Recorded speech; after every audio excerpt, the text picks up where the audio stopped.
Well, looks like we're back here together again. I was kind of hoping that this one might be in the public somewhere, out in the parks, or hanging out in some kind of outdoor experience that at least people would be able to see each other from across an empty field. But here in California, we've closed even the parks and walkabouts for the public. So now I'm really trapped on this balcony.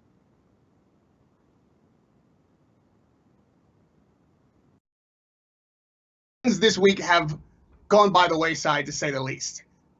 First casualty of, is this week 2 or 3, depending on where you are? You gotta tell me which week of quarantining you're in. I feel like I'm in the 3rd week, and ironing and folding are 100% out the window. That's done. As you can tell, it's just, what are we doing this for? And this is over. I don't see any reason why some of these conventions need to continue in our post-corona lives. I'm certainly not going to do this anymore. From now on, when you see me, I shall be wrinkled and unfolded, moving forward for the rest of my life. This is such a freeing type of way to live. What is the one thing or 2 things or everything that has gone by the wayside in week 2 or 3 of your quarantining? This is my first question for the audience. Secondly, what are we missing most, other than boxing matches, which clearly were the existence through which we were all connected day in and day out for so long? What's the one thing that we need that we're just not getting hunkered down in our houses? This is the other thing I want to know. All right, so what do we have? What are people saying in between last show and this one?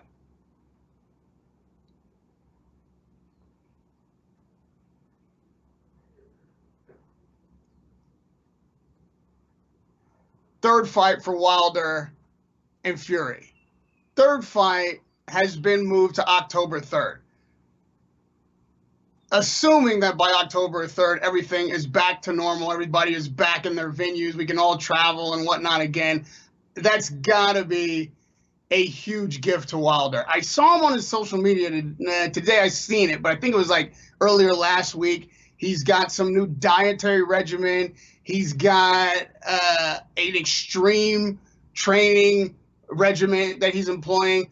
I don't know what the definition of those things are, but I would imagine that anything he could do to have more time to prepare for a third fight advantages him. Fury, on the other hand, has had his troubles with dealing with success, with idle time, with staying focused. We saw a new Fury in the comeback. We saw a guy who was clearly mission-oriented, goal-focused, and accomplished something that, even though most of you will claim you knew it all along, had no idea he could accomplish, which was knocking out Deontay Wilder. I think the more time he has to sit on his laurels and enjoy his victory, the more dangerous it becomes that when the moment finally arrives again, he may not be ready, or as ready as he would have been if these fights had happened one after the next in succession on July 17th, which was the original date. I thought as soon as I heard that date, knew how close it was going to be, I thought that that was a huge advantage for Fury, that he'd continue to roll, there'd be no gap in his training, his confidence is sky high, and Wilder would just not have time to scramble together something enough to bring anything new to the table against such a proficient boxer like Tyson Fury. In this gap, I think all bets are off. We really got to see how these guys come back, and more so than how they come back even might be how they're spending this downtime, what they're focused on, and what they can recalibrate for a third fight.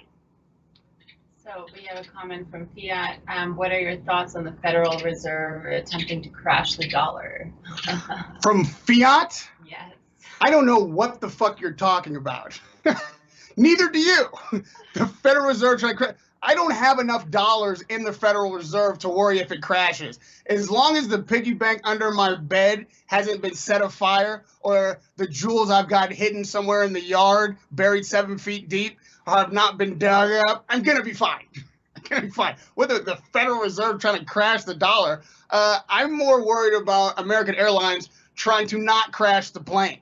Like, these are the problems I have in my life. If your entire attention is wrapped up in the actions of the Federal Reserve and where the dollar is marking on the stock market, you are living a much better life than me, sir. And I would like to come to your bunker and hunker down under your gold bricks. AJRX is asking, why do you call your channel Seconds Out? AJ, do you watch boxing? You hear Seconds Out every time the bell rings for every round. You know those guys that are scrambling to grab the stool and the spit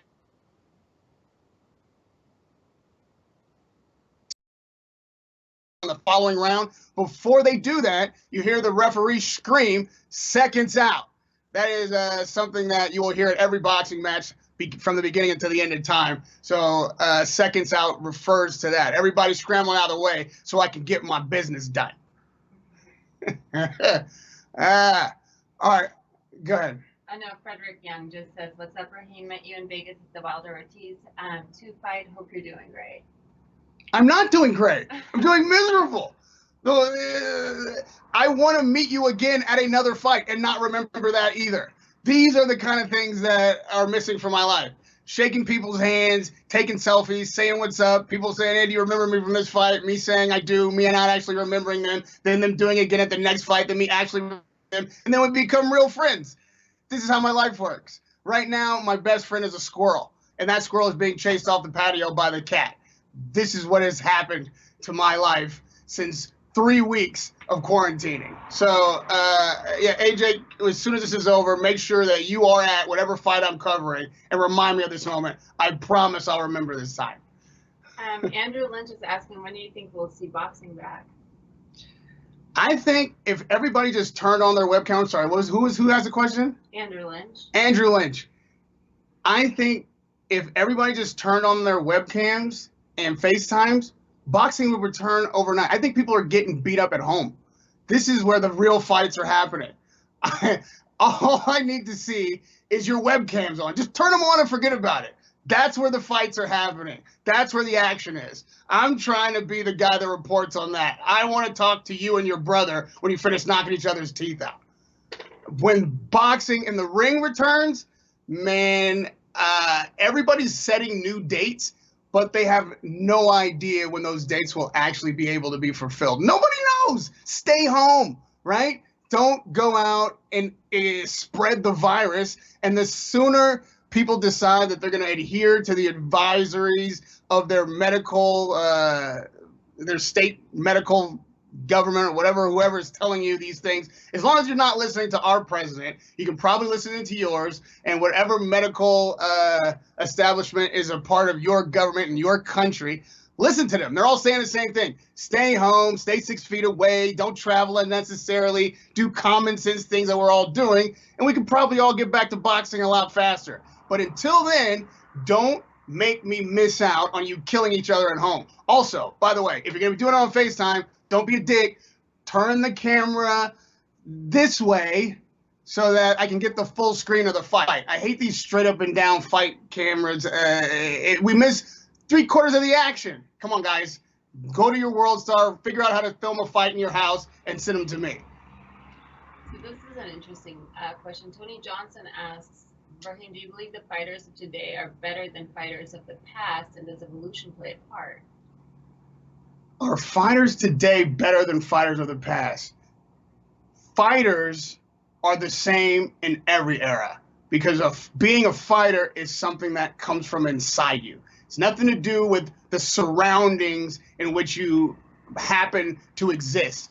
And not even necessarily the rules of boxing at the time, which have evolved. Obviously, the number of rounds you can fight, how frequently fighters face each other, how quickly they move up and down in weight divisions, whether or not the weigh-in was the day of or the day before. These things can play a role in what kind of fights are produced, but the fighter himself, that is something from the beginning of time has begun inside the man, inside the woman who is the fighter.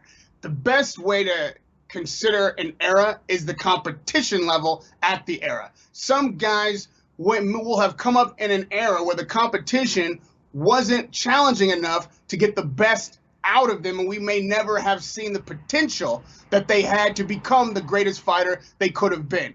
That no one has any control over, right, guys? Like, you know, when you look back at films, you remember these things from watching them on YouTube, or you remember these things from HBO Legendary Nights, but you didn't live through the era. So they only show the good fights, and the only stories that last into the next generation are the good stories. So people don't think about all the tomato cans that got beat up along the way, all the fights that were crap that you don't ever watch again, that nobody ever puts on Legendary Nights and nobody talks about because they were crap. So when you look back at an era, all you're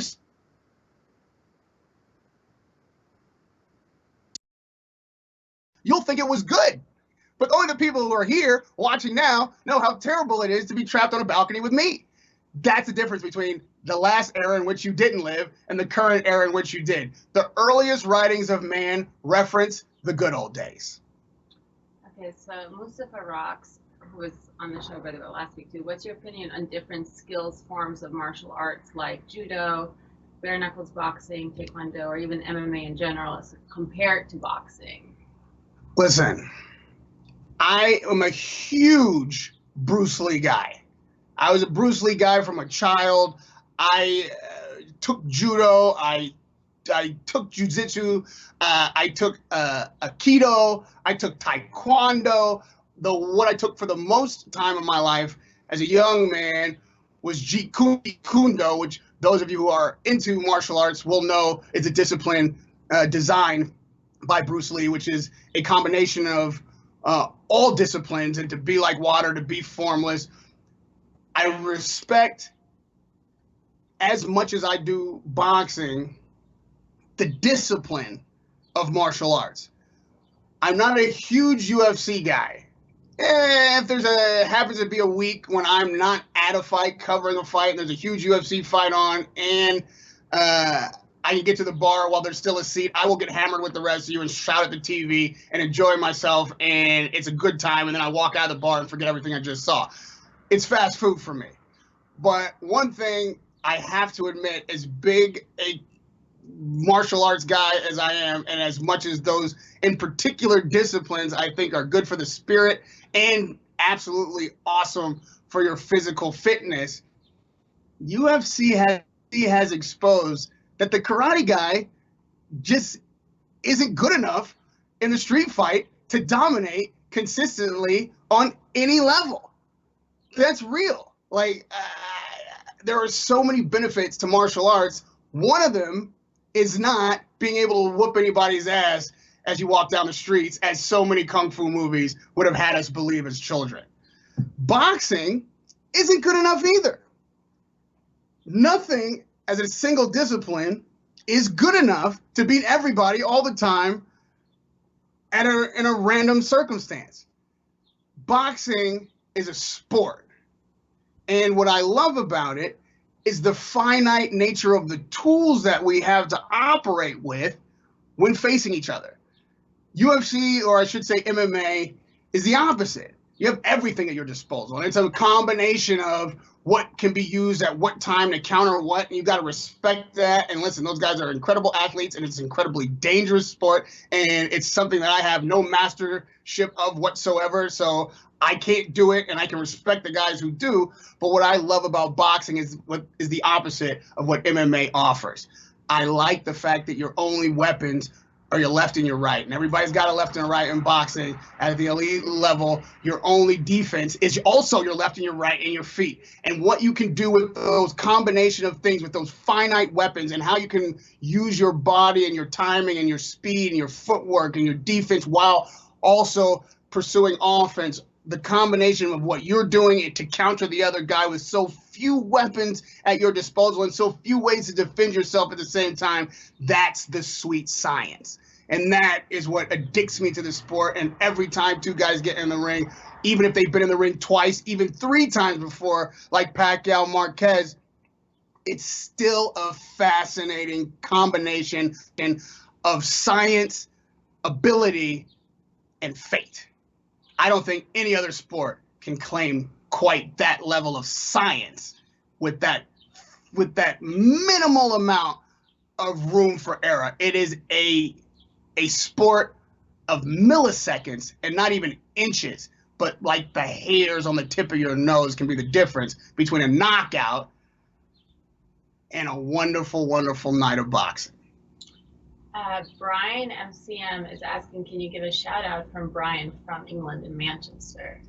Well, this is not your shout out show. Come up with a good question, Mr. X. No, I can't shout you. You did the least possible effort to contribute to the show. This is a rule. This is not just for Mr. X who wants a shout. This is for all of you. We're here doing our best to enjoy each other's company. Bring something to the show. This is not shouting. What if I just came here and shouted people out? Would everybody else want to watch you and me shout each other out, Mr.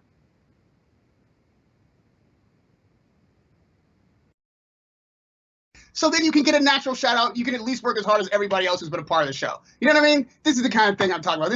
You would not make it in boxing, my friend. You would not make it in boxing.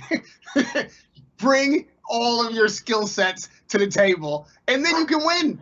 Somebody pulled your name up. You had a chance. Look what you did with it. Go get a shout out. Do you want to go over some of the topics like UKAD and WBC? Slowing down. I gotta say, most everybody that has over the years criticized boxers for cheating, and they should be, talked about how lazy it is to try to get an advantage through any kind of banned substances, talked about how you can ruin the fight game by not just applying yourself, unlike Mr. X wanted to shout out, putting in the work and the effort to be a part of the fight in a way that people will pay tickets to watch. All of you guys have been getting drunk all day, every day. You've been juicing. Everybody's been juicing. Everybody has been really taking advantage of performance enhancing drugs or spirits. Now that the fighters finally get a chance to take a break from being scrutinized 24/7 by doping agencies, they don't know when they're going to come back. They don't know how, or you don't know how difficult or easy it is for fighters to stay in shape. In fact, the guys with the most money, the guys who have sprawling estates where their trainer and maybe their trainer's family can come stay, and there's enough room because they have a gym in their house where they can continue to train, or they own their own gym and can lock everybody out who hasn't been tested. There are guys with means who are able to consistently train, who are able to still get the food that they need, who are able to still pay for assistance so that they can remain ready to go when the gates open. And those fighters are the very top slither. You were to just take a penknife and cut off those razor thin of layers of fighters have that kind of resource to continue to be in a position to be ready and not rusty when the gates finally open. I think doping should be allowed in this time. Let everybody juice up. Let's come back to boxing with everybody at their zenith. Take whatever drugs you need. We'll have a cycle off period so nobody gets in the ring on dope. But in the meantime, I want the best. I think that's an equalizer. I want all the athletes to have the best possible opportunity to return at their best possible fit shape. And then we just have a cycle off period, and all these doping agencies, instead of going around testing people, go around testing people. Nobody cares if anybody is on clambuterol right now. I want to know if they're on Corona-19. That's what we should be testing people for. And until these gates open up and people start putting gloves on, listen, man, I'm juicing, you're juicing, the world's juicing. If everybody's juicing, nobody's juicing. Stanley Jolie Boyce is asking, what do you think about the conspiracy about Tyson's Fury? I don't know anything about that. When you said conspiracy, you lost me, right? Like, I can't function or operate in the conspiracy realm because when I say something, it means something. So I got to know something before I say something. I would never speculate, even after my whole rant about PEDs and how everybody should be on them right now, that anyone is on them who hasn't either been caught dead to rights or admitted it. What do I know? I don't hang out with Tyson Fury in his quiet moments. I've never injected him with anything. I've never seen him injected with anything. I don't know the people who are claiming that they have knowledge of these things. So until somebody can prove something, everybody is innocent in my book, especially when it comes to that, because a guy who is not cheating, who is accused of cheating, or has his dignity and reputation stripped from him unjustly, there is no way to rebuild that sufficiently once that word has gone out. So I'm very careful not to speculate or indulge in conspiracy theories when it comes to whether or not guys are cheating. If they're cheating, they'll get caught, and when they get caught, that's why I'm in the big no mercy category. Have at them and get them the hell out of the sport. I don't care who they are. Eternal Hiatus is asking, if boxing suffers due to the coronavirus outbreak, would you consider creating a cooking show instead? Okay, first of all, you're not slick. I know you've been doing. You've been following me for a long time, which I appreciate.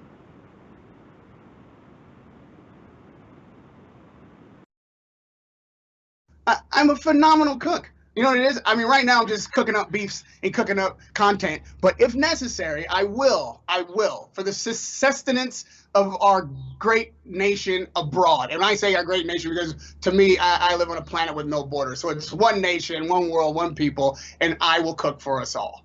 I will show you how to sustain yourself with my culinary skills. Did you hear that? Did you hear that? The animals. That's how I'm going to survive.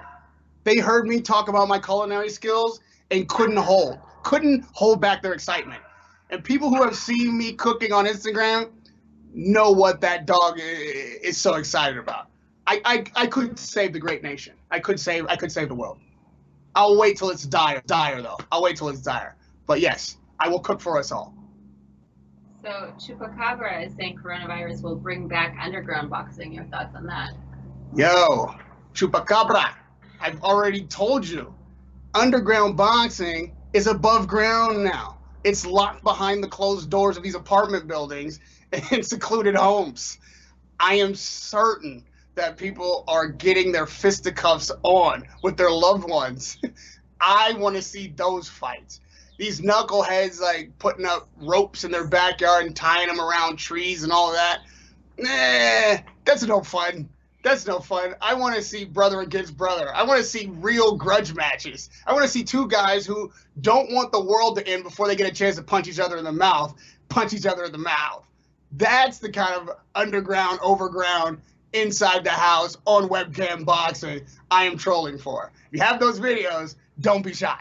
So Henry Walker says, if Canelo ducks Billy Joe Saunders, I will never watch boxing again. All right.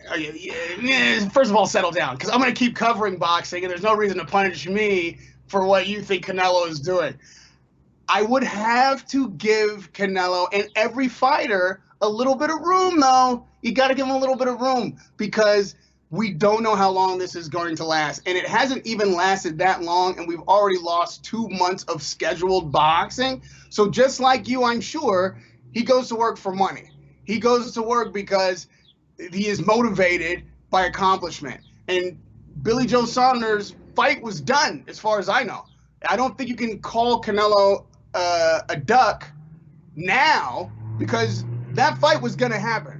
That fight was slated. We were going to be in Las Vegas in May, Cinco de Mayo weekend. You were going to get that fight. Billy Joe Saunders was going to get his shot. Canelo was going to take that guy on, and we were going to find out what was going to happen. If this thing lasts another 2 months, and the next date is September, I would not fault any fighter for reassessing his options, because it's going to be a race to the biggest fight first. Whoever has the biggest fight first is going to get the world's attention. I want to see Billy Joe Saunders versus Canelo too. Don't get me wrong. But I could also see a world in which Canelo looks at his options and says, hey, man, that's not the biggest fight I could have. It's also up to DAZN as well, whether or not they still want to slate that fight up first. Triple G, Canelo, I'm certain the network believes, draws the most attention, especially after this layoff. Triple G's not getting any younger. He's been holding and he's been waiting a long time for that third fight. The result of the first two fights are arguable. Canelo's going to go where the biggest fight is, as every single fighter will once this thing breaks. Nobody's taking tune-ups. Billy Joe Saunders is no tune-up, but you have to admit that Canelo has many options, and he's going to look at, like every fighter will, what his best option will be for the biggest fight possible to get the biggest money, the biggest gate, the biggest purse, the biggest pay-per-view. That's what it's going to be, and that's going to be to the fans' advantage. That's going to be a real embarrassment of riches once everybody gets a chance to get back in the ring. It's going to be no time for tune-ups. It's going to be no time for good fights that don't have a lot of a fanfare. This is going to be one blockbuster fight after another. So you got to give these athletes a chance to get their money and get the spotlight back. Polina Smaga is wondering who's filming your videos. Who's filming? I'm on, I don't know, I'm on Skype. I got Smith and Frank in London operating the boards. I got AI here right off camera, listening to all the things you have to say and telling me what I should be listening to that you.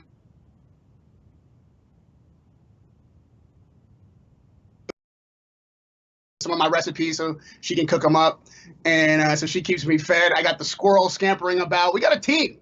We got a team. We got a team. We got a London team, and then I have an undisclosed Hollywood team, and so it's AI and I here, and then my mom in the kitchen cooking up my recipes, following very explicit instructions on how I want things cooked, so it'll be good. And then in London, I got the team. Out there making all this stuff running by on the bottom of the screen, all these pictures of me and monitoring of the broadcast is happening from Frank and Smith in London. Some of you guys might have seen Frank with me at fight nights. He's the guy lugging the camera, rolling his eyes when I tell him what to do. Chupacabra again is asking for $1 million. Would you take a right hand from Deontay Wilder? Listen, for $1 million, I would give him a chance to try to land the right hand.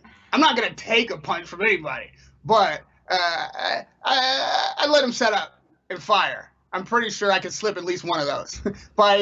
Just so you know, not just Deontay Wilder. Every time I put a mic in somebody's face, I am always well aware that at any point I might have to slip a right hand, duck a punch, or bob and weave my way out of incredible danger. All of these guys are dangerous guys. All of these guys are temperamental guys, and I ask questions oftentimes that they are not prepared to be asked. So at any point, I will take the $1 million, but I won't take the right hand unless you can land it. You gotta catch me if you can. So training in isolation, what are you doing to stay fit, Rahim? All right, so yeah, I was hoping nobody would ask this question, you know what I mean? Because I know that you guys are doing your best, you know, I know you're sensitive people. And I want to encourage everybody, so I'm not trying to flex on anybody. You know, I want to keep everybody motivated to do their best. But I gotta tell you, my goal is to average 10 miles a day. And just yesterday, I kind of blew through that goal, people. I kind of rocked it. And I know you won't take my word for it because it's such a phenomenal thing what I did that I actually will show you. I will show proof positive of what I did yesterday. And I told you last week, my goal is 10 miles a day. So here's where I'm at. It's the new world order. The animals run it. Now you see, you got to put one foot in front of the other. Everybody works at their own pace. But are taking over. This is where I'm at. I'm hoofing it. I still haven't gotten my mat together, but my next thing, now, you know, every day is leg day. That's the thing. Every day is leg day. Now that, as you can see, as I've demonstrated, my leg game is strong. So the next thing I'm going to do is ab day. Everything's leg. I'm doing all the hardest stuff. Okay. First of all, now I see what you guys are looking at. That's what your legs look like. Those peacocks. That's what your legs look like. Those are not what my legs look like. You understand? Because I'm doing 16.6 miles in a day, hoofing it. I'm not running. I'm walking, which actually is tougher. It's tougher. It's tougher. And also, this is the only way I could do that every day. But some of you guys out there running, some of you guys out there staying fit, you gotta do that, because there's gonna be no sympathy for the fat bodies when we come back. Do what you gotta do. Do the stuff that you don't want to do in the gym, that you have every excuse to avoid in the gym. I don't want to see guys coming out jail ripped, barrel chest, huge arms, and those peacock legs. Every day is leg day, and every night is ab night. That's how radio is rocking. Okay, do you want to cue the peacock video? Well, it's already up. I don't know. I just seen it. Okay. So where is my proof that I did these miles? That because they're not gonna believe me. Hold on. I just gave everybody in London a shout out for hooking you people up with all the content. Yeah. Well, I'm see it. So you just got to.